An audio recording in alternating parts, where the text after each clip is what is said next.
Kuna watu wengi wanaamini nikienda kufanya zoezi kwa dakika 30 mpaka 45 jioni baada ya kazi, basi ule muda wa kukaa ofisini au kwenye kiti masaa 8 mpaka 10 sio issue tena. Kuna ukweli, mazoezi ya aina hiyo ni muhimu kabisa kwa afya na usiache kufanya. Lakini kuna jambo la muhimu la kuongeza hapa.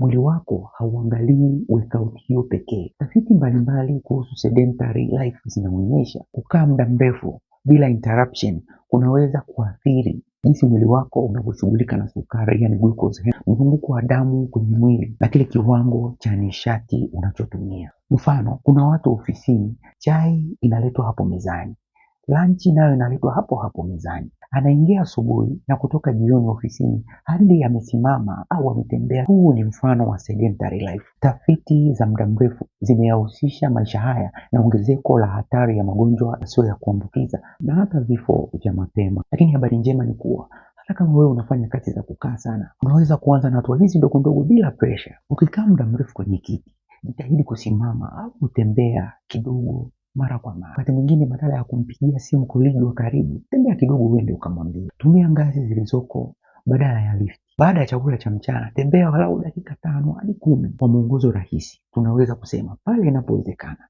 sit less, move more. Mwili wako unapenda movement kidogo kidogo, lakini za mara kwa mara.